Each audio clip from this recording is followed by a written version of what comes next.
सहनावतु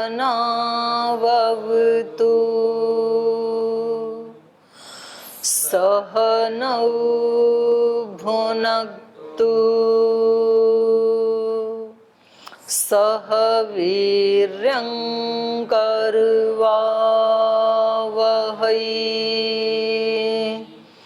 तेजस्विनावधीतमस्तु मा विद्विषावहै। ॐ शान्ति शान्ति शान्तिः।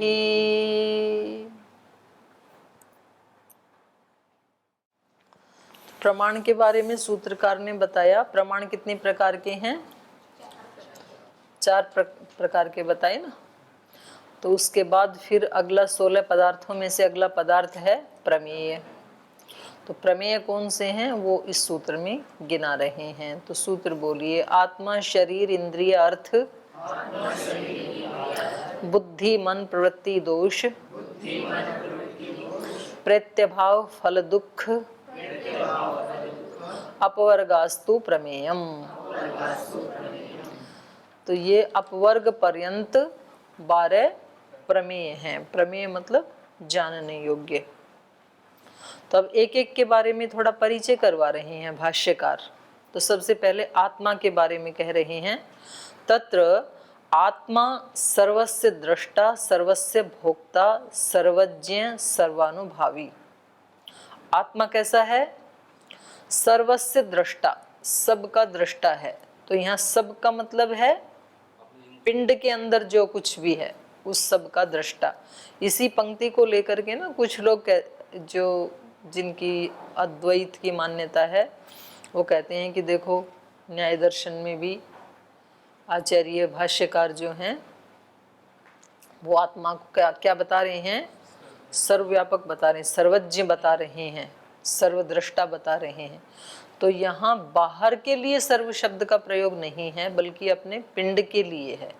अपने पिंड में जो कुछ भी हो रहा है उस सब का ये दृष्टा है, सर्वस्य दृष्टा। सर्वस्य भोक्ता, जो भी सुख दुख भोग आदि इसको मिल रहे हैं उन सब का आत्मा ही भोक्ता है। अलग अलग इंद्रियों से जो भी भोग मिल रहे हैं इसको उन सब का भोक्ता है। सर्वज्ञ, इस यहाँ जो भी पिंड में हो रहा है उस सब के बारे में ये जानता है। आँख से, नाक से, कान से, वाणी से, व्यवहार से, मन से, बुद्धि से, उन सब को ये जानने वाला सर्वज्ञ, इस रूप में सर्वज्ञ है। आत्मा को तो पता होता ही है ना सब। भाई हम मन में भी क्या सोच रहे हैं तो और किसी को पता लगे या ना लगे अपने आप को तो पता लगता ही है ना। तो इस दृष्टि से क्या है ये? सर्वज्ञ, सर्वानुभावी, और ये सब कुछ अनुभव करने वाला है। सब इसी को अनुभव होता है, सुख का भी, दुख का भी, हर्ष का, शोक का, जीत का, हार का। तो ऐसा है ये आत्मा। तो जितनी भी हमें अनुभूति होती हैं, जो भी ज्ञान होता है, जो भी हम भोग भोगते हैं, जो कुछ देखते हैं सुनते हैं, वो सब करने वाला कौन है? आत्मा। और शरीर की डेफिनेशन क्या? शरीर क्या है? तो कहा तस्य भोगायतनम शरीरम। उस आत्मा के ही भोग का जो आश्रय है, आयतन मतलब आश्रय, वो शरीर है। भोग साधनानि इंद्रियाणि, और ये भोगता है तो भोगने वाले को कुछ साधन भी तो चाहिए। तो इसलिए जो भोग के जो साधन हैं वो क्या हैं? इंद्रियां। और इंद्रियां किसको भोगती हैं? कुछ भोगने योग्य भी तो होना चाहिए ना, वो है अर्थ। भोक्तव्या इंद्रियार्था, इंद्रियों के जो विषय हैं शब्द स्पर्श रूप रस गंध, वो क्या है? अर्थ, इंद्रियों के विषय। तो आत्मा हो गया शरीर, इंद्रिय, अर्थ। बुद्धि क्या है? भोगो बुद्धि। जो हमें ज्ञान होता है भोग का उसका नाम ही क्या है? बुद्धि। बुद्धि का मतलब यहाँ पर इंस्ट्रूमेंट नहीं, बोधनम बुद्धि, ज्ञान जिसको कहते हैं वो अर्थ है यहाँ पर। सूत्र क्या है? बुद्धिर उपलब्धिर ज्ञानम इति अनर्थांतरम। न्याय दर्शन में कहीं भी बुद्धि शब्द आए, उपलब्धि आए, ज्ञान आए, तीनों में अर्थांतर नहीं है, अनर्थांतरम, एक ही अर्थ को कहते हैं। उसके बाद है मन। बुद्धि के बाद मन है, तो मन क्या है? सर्वार्थोपलब्धौ न इंद्रियाणि प्रभवन्ति इति। सर्वार्थ उपलब्धौ, सभी पदार्थों की उपलब्धि में, इंद्रियाणि न प्रभवन्ति, इंद्रियां पर्याप्त नहीं है। जो 5 विषय हैं उनको तो इंद्रियां भोग लेंगी, उनकी उपलब्धि तो हो जाएगी 5 ज्ञान इंद्रियों से, लेकिन सुख दुख वो किससे भोगेंगे? तो सारे विषयों का उपभोग करने में, सर्वार्थोपलब्धौ, सब पदार्थों की उपलब्धि में, इंद्रियाणि न प्रभवन्ति इति, इंद्रियां समर्थ नहीं हैं, इसलिए इति सर्व विषयम अंतःकरणम मनः, इसलिए एक अंदर भी एक करण भगवान ने लगा के दिया, जो कैसा है? सर्व विषय वाला, वो सब विषयों को जान सकता है। आंख केवल रूप को देख सकती है, कान केवल शब्द को जान सकता है, त्वक केवल स्पर्श को जान सकता है।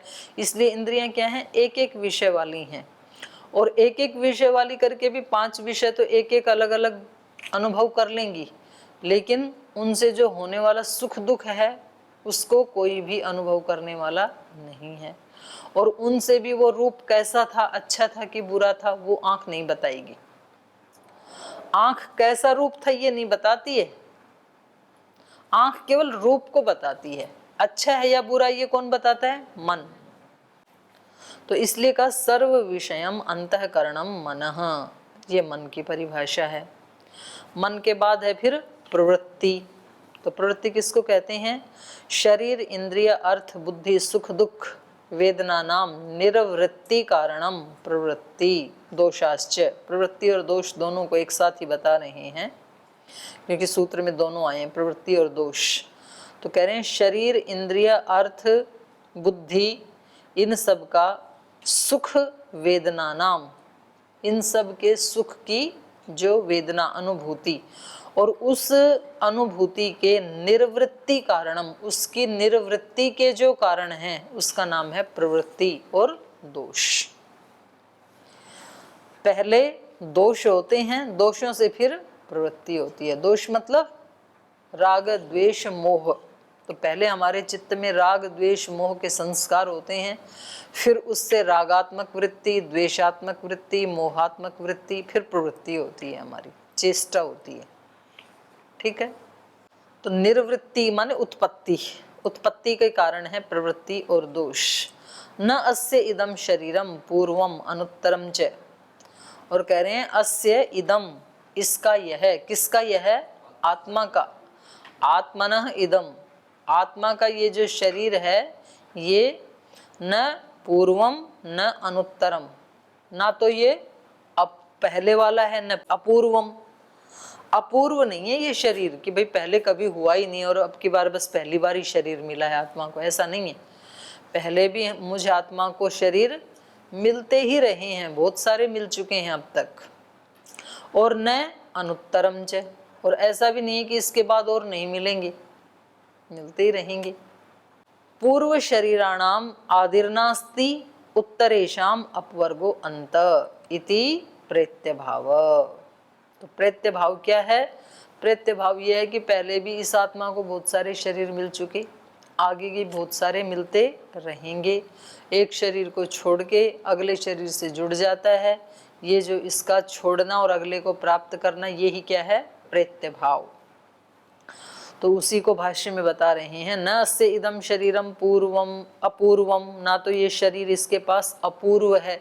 अपूर्व मतलब जो पहले ना हुआ हो, ऐसा नहीं है ये शरीर अपूर्व हो, पहले भी हो चुके हैं। और न अनुत्तरम, ऐसा भी नहीं इसके बाद नहीं होंगे शरीर इस आत्मा के, बाद में भी होंगे, इस शरीर के बाद भी ये मर जाएगा और शरीर मिलेगा। पूर्व शरीराणाम आदि नास्ति, पहले कितने शरीर मिले उनका कोई आदि नहीं है। कब से शरीर मिल रहे हैं आत्मा को? अनादिकाल से, कोई आदि नहीं है कि 100 साल पहले की, 200 साल पहले की, 125 करोड़ पहले की, 200 करोड़ पहले की, जब से सृष्टि बनी, कोई इसका आदि नहीं है। पूर्व शरीराणाम आदिर्नास्ति उत्तरेशाम, और आगे कितने शरीर होंगे? अपवर्ग पर्यंत। उसका अंत कहाँ है? अपवर्गो अंत। अपवर्ग जब तक प्राप्त नहीं करेंगे शरीर मिलते ही रहेंगे। तो इसी का नाम है प्रेत्य भाव। प्रेत्य भाव के बाद है फल। फल क्या है? ससाधन सुख दुखोपभोग फलम। साधन सहित जो सुख दुख का उपभोग है, सुख दुख का उपभोग के साधन मतलब इंद्रियां, इंद्रियां ही साधन है ना, ऊपर बताया था भोग साधनानी इंद्रियाणी। तो इंद्रियों सहित जो हमें सुख दुख मिल रहे हैं ये क्या है? फल। इसी का नाम फल है। फल के बाद है फिर दुख। दुख किसको कहते हैं? न इदम अनुकूल वेदनीयस्य सुखस्य प्रतीतेः प्रत्याख्यानम। कह रहे हैं दुख वो नहीं है जो सुख का अपोजिट है, सुख का खंडन दुख नहीं है। न इदम अनुकूल वेदनीयस्य सुखस्य, सुख का विशेषण क्या है? अनुकूल वेदनीय। कह रहे ये दुख अनुकूल वेदनीय सुख की प्रतीति का, सुखस्य प्रतीतेः, सुख की प्रतीति का न प्रत्याख्यानम, खंडन नहीं है। दुख सुख की प्रतीति का खंडन नहीं है। किम तर्हि, तो क्या है? जन्मन एव इदम स सुख साधनस्य दुखानुषंगात दुखेन अविप्रयोगात विविध बाधना योगात दुखम इति समाधि भावनम उपदिश्यते। बल्कि ये दुख क्या है, इस दुख को समझना बहुत जरूरी है, क्योंकि दुख से तो हम दुखी हो रखे हैं। तो कह रहे हैं जन्मन एव इदम, जन्म से ही यह स सुख साधनस्य, ये जो आत्मा है ये इस शरीर के जन्म से ही सुख के साधनों सहित, इंद्रियां दुख के भी साधन हैं सुख के भी साधन हैं, तो सुख के जो साधन हैं उन साधनों का दुखानुषंगात, दुख के साथ उनकी लिप्तता होने के कारण, दुख से भी जुड़े होने के कारण जितने भी सुख हैं वो दुख उनके साथ मिले हुए हैं। तो दुख सुख का अभाव नहीं है, सुख के साथ जुड़ा हुआ पदार्थ है दुख। दुख को बता रहे हैं ना ये यहाँ पर। तो कह रहे हैं दुख जो वो सुख का अपोजिट नहीं है, बल्कि जन्म से ही जो जो भी हमें सुख मिले उनके साथ ये दुख जुड़ा हुआ है, तो उसका संगी है, मतलब सुख का। यदि आप सुख चाहते हैं तो दुख मिलेगा, और हम सुख के साधनों के लिए लालायित रहते हैं रात दिन। हम हमारे सारे के सारे कार्य किसके लिए हैं? सुख प्राप्ति के लिए, वही प्रयास कर रहे हैं हम। और यदि हमें ये एहसास है कि ये मेरे सुख की प्राप्ति का साधन है, तो निश्चित रूप से वही दुख की प्राप्ति का साधन भी है। क्योंकि ये बता रहे हैं ना सुख कैसे हैं? दुखानुसंगात। और हर व्यक्ति को लगता है भाई ये व्यक्ति मेरे से दूर नहीं जाना चाहिए क्योंकि ये मेरे सुख का साधन है। वही व्यक्ति आपके दुख का साधन है। कैसे? जब वो आपके पास नहीं रहेगा तो दुख होगा। जब आपको उसकी उपस्थिति से सुख मिल रहा है तो निश्चित रूप से उसकी अनुपस्थिति से दुख मिलने ही वाला है। किसी वस्तु की उपस्थिति से सुख मिल रहा है, मानो बिजली की उपस्थिति से हमें सुख मिल रहा है, एसी की उपस्थिति से, पंखे की उपस्थिति से सुख मिल रहा है, तो निश्चित रूप से ये ही हमारे दुख का भी साधन है। क्योंकि ये जब नहीं होगा तो हम दुखी होंगे ही होंगे। तो कोई भी व्यक्ति, कोई भी वस्तु, कोई भी परिस्थिति, आप कहते हैं जी ऐसी परिस्थिति बनती है ना तो बड़ा अच्छा लगता है, वो हमारे सुख का साधन है। तो निश्चित रूप से वो हटेगी तो दुख भी होने ही वाला है आपको। तो तैयार रहना, जब जब भी सुख के लिए हर व्यक्ति अपने जीवन में किसी ना किसी को सुख का साधन मान लेता है। ये बच्चे हमारे सुख के साधन हैं, तो फिर लोग बच्चों के लिए क्या क्या नहीं करते हैं, कितनी नौकरियां करते हैं, ओवर ड्यूटी करते हैं, पता नहीं क्या क्या करते हैं। तो निश्चित रूप से वो ही बच्चे दुख के भी कारण हैं। कहीं भी देखो पति पत्नी, गुरु शिष्य, मित्र मित्र, भाई बहन, सब एक दूसरे से संबंध किस लिए रखते हैं? उनको लगता है ये हमारे सुख के साधन हैं, इनसे हमें सुख मिल रहा है। सुख के साधन हैं तो निश्चित रूप से वही दुख के भी साधन हैं, क्योंकि सुख कैसे हैं? दुखानुषंगात, दुख के साथ जुड़ा ही हुआ है सुख। इसलिए दुखानुसंगात, दुख के साथ संग होने के कारण दुखेन अविप्रयोगात, तो दुख से हमारा क्या हुआ? अविप्रयोग, दुख से छूटे ही नहीं ना हम। जिस समय सुख मिल रहा है वो सुख भी कैसा आ रहा है? दुख के साथ लिपट करके आ रहा है। दुख अकेला तो दुख है ही है, उसको तो जानना है ही हमें, वो तो क्या है? हमारे लिए प्रतिकूल वेदनीय। लेकिन उसके अतिरिक्त जो अनुकूल वेदनीय है उसका भी ये खंडन नहीं करता, बल्कि उसके साथ ही चिपक के आता है, उसका दूसरा पहलू है। तो इसलिए दुखेन अविप्रयोगाद, विवेकी व्यक्ति को दुख क्यों जानना चाहिए? क्योंकि दुख का अविप्रयोग है। अविप्रयोग मतलब हट नहीं सकते दुख से। दुखेन अविप्रयोगात, दुख से छुटकारा न होने के कारण, अविप्रयोगात मतलब न छुट पाने के कारण, दुखेन अविप्रयोगात, दुख से छुटकारा न होने के कारण, विविध बाधना योगात, और अनेक प्रकार के बंधनों से युक्त होने के कारण, दुखम इति, ये दुख है, इति समाधि भावनम उपदिश्यते, इसलिए उस दुख से बचने के लिए समाधि भाव का उपदेश किया गया है शास्त्र में। वे दुख से बचना है तो एक ही तरीका है, समाधान एक ही है, समाधि। समाधि समाधानम, और कोई साधन है नहीं। तो कह रहे हैं ऐसा सोच करके व्यक्ति अपने चित्त को समाहित करता है। फिर वे दुख से तो बचा जा नहीं सकता, क्योंकि यदि ये जन्म मिला है, शरीर मिला है, तो या तो सुख मिलेंगे या तो दुख मिलेंगे। तो दुख हैं ही, पर जो सुख मिल रहे हैं वो भी क्या हैं? दुख ही हैं वो भी। इसलिए कभी भी व्यक्ति को जीवन में, किसी भी व्यक्ति को अपने सुख का साधन मत मानो, किसी को भी। अगर आपने किसी को भी सुख का साधन माना है तो आप निश्चित रूप से दुख के लिए तैयार हो जाओ। फिर दुख मिलने ही वाला है, क्योंकि जब वो नहीं रहेगा तो दुख मिलेगा।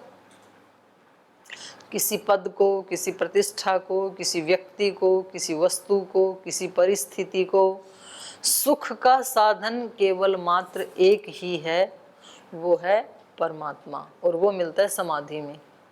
जब हमारा चित्त समाहित होता है, और जो परवैराग्य अभी हमने पढ़ा था योग दर्शन में, तो उस स्थिति में केवल मात्र वो ही एक साधन है, बाकी और कोई भी साधन नहीं है। और हम पूरे दिन उन्हीं चीज़ों को इकट्ठा करते हैं, उन्हीं से प्रीति करते हैं जिनको हमें ये लगता है कि ये मेरे सुख का साधन बनेगा। तो कोई व्यक्ति धन कमाने में लगा है कई कई घंटे, क्योंकि उसको लगता है धन से सुख मिलेगा। कोई व्यक्ति संबंध बनाने में लगा हुआ है, क्योंकि उसको लगता है कि ये संबंध जुड़ गया मेरा तो मेरे को सुख होगा। कोई शादी करने में लगा है, कोई बच्चे पैदा करने में लगा हुआ है, कोई फ्रेंडशिप करने में लगा हुआ है, संबंध बनाने में लगा हुआ है। तो ये सारे के सारे दुख देने वाले हैं। तो आप यदि सुख चाहते हैं तो सुख लेने का विचार या लालसा छोड़ दें, क्योंकि यदि आप किसी को भी सुख का साधन मानेंगे तो दुख आने ही वाला है। बहुत गहरी बात है। करें दुख का तो छुटकारा नहीं है। दुखेन अविप्रयोगात विविध बाधना योगात दुखम इति समाधि भावनम उपदिश्यते।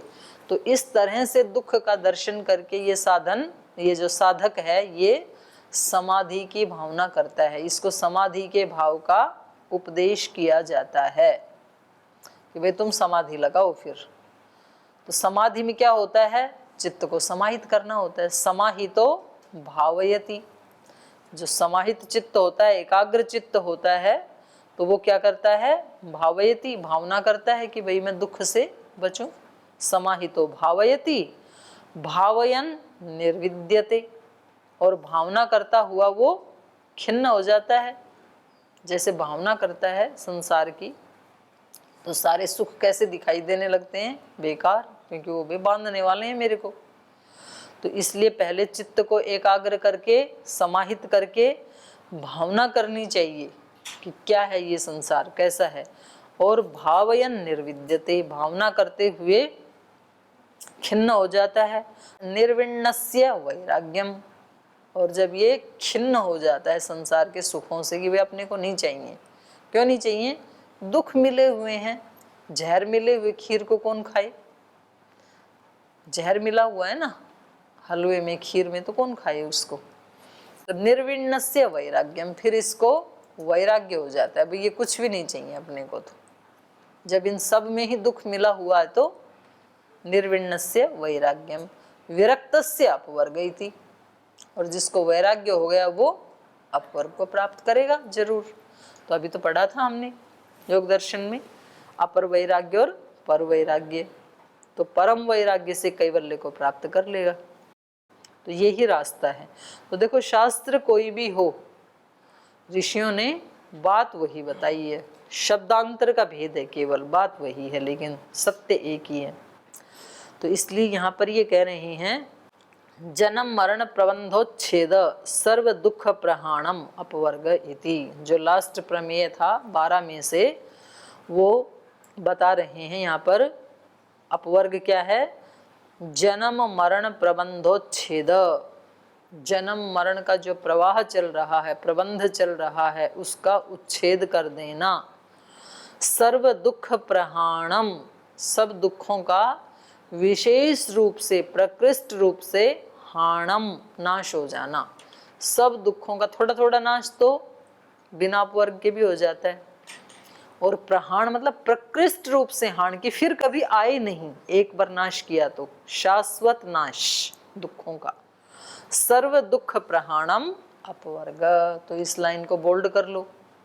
आपसे पूछा जा सकता है कि भाई भाष्यकार के शब्दों में बताओ ये जो प्रमेय हैं, तो इनमें अपवर्ग क्या है, दुख क्या है, फल क्या है, प्रेत्य भाव क्या है, तो ये सब आप याद कर लेना भाष्य की दृष्टि से।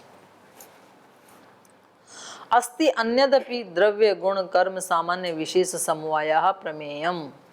कह रहे हैं अन्य शास्त्रों में अन्य प्रमेय भी हैं, जैसे वैशेषिक में द्रव्य गुण कर्म सामान्य विशेष समवाय, ये क्या है? प्रमेय हैं, जानने योग्य हैं, इनको जाना जाता है। तद भेदेन च अपरिसंख्येयम, तद भेदेन च, तो और उनके भी भेद, फिर द्रव्य के भी कितने भेद हैं? अनंत। कितने द्रव्य हैं इस सृष्टि में, इस पृथ्वी पे? अनंत द्रव्य हैं। पार्थिव द्रव्य भी कितने हैं? अनंत हैं। तो कहा तद भेदेन च अपरिसंख्येयम, उनका भी यदि भेद कर दें, 6 का भी, द्रव्य गुण कर्म, गुण कितने हैं, कर्म कितने हैं, सामान्य विशेष आदि कितने, तो कह रहे हैं वो असंख्य हैं। तो इस प्रकार से जानने योग्य प्रमेय कितने हैं हमारे पास? असंख्य, अनंत हैं। कितने विषयों को जानेंगे आप? 2, 4, 10, 12? तो सर्व ज्ञाता तो कोई व्यक्ति हो सकता नहीं है। क्यों नहीं हो सकता है? क्योंकि विषय हैं ही असंख्य, अनंत, तो कितना जानोगे आप? तो एक व्यक्ति को सारे ज्ञान नहीं होते ना। जिसको व्याकरण आता है उसको म्यूजिक नहीं आता, जिसको म्यूजिक आता है उसको संस्कृत नहीं आती, जिसको संस्कृत आती है उनको अंग्रेजी नहीं आती, अंग्रेजी आती है तो मलयालम नहीं आती, मलयालम आती तो गुजराती नहीं आती, गुजराती भी आती है तो खेत में कटाई करनी नहीं आती, कटाई आती है तो बुआई करनी नहीं आती, बुआई आती है तो कपड़े धोने नहीं आते। विद्याएं कितनी हैं? अनंत। जानने योग्य प्रमेय कितने हैं? अनंत। तो इसलिए कहा ये तो असंख्य हैं। प्रमेयम तद भेदेन च अपरिसंख्यम, 12 तो हमने यहाँ गिना दिए, 6 पदार्थ वैशेषिक में, और उन 6 के भी भेद करें तो प्रमेय कितने हो गए? असंख्य, उनको गिन नहीं सकते हम। अस्य तो तत्व ज्ञानात अपवर्गो मिथ्या ज्ञानात संसार है। तो इसलिए कह रहे हैं हमने यहाँ पर काम की बात बता दी आपको। ये जो 12 प्रमेय है ना, इनको जान लो, सबको जानने की जरूरत नहीं है। अस्य तो तत्व ज्ञानात, इसका तत्व ज्ञान होने से, किसका? नहीं, अस्य, या तो अस्य समूहस्य, ये जो पूरा समूह है इस समूह का, या फिर अस्य मतलब आत्मनः, इस आत्मा का। तो अस्य तो तत्व ज्ञानात अपवर्ग, इसका ज्ञान होने से, इस पूरे समूह का ज्ञान होने से या इस आत्मा का ज्ञान होने से तो अपवर्ग हो जाएगा। और मिथ्या ज्ञानात संसार है, जब तक इसके बारे में मिथ्या ज्ञान है तब तक तो ऐसे ही संसार में धकेले जाएंगे हम, जैसे वो बॉल को धकेलता रहता है ना व्यक्ति, ठोकर मार मार के आगे इधर उधर, वो हालत हमारी हो रखी। इत्यत एतत् उपदिष्टम विशेषेण, इसलिए ये सूत्र हमने विशेष रूप से उपदेश किया है कि भाई असंख्य है प्रमेय तो, पर आपके लिए 12 को जान लो बस बहुत है, और 12 में भी 11 को जान लो, अगला तो अपने आप मिल ही जाएगा फिर अपवर्ग तो शेष हम कल पढ़ेंगे। आज समय हो गया, आज यहीं विराम लेते हैं।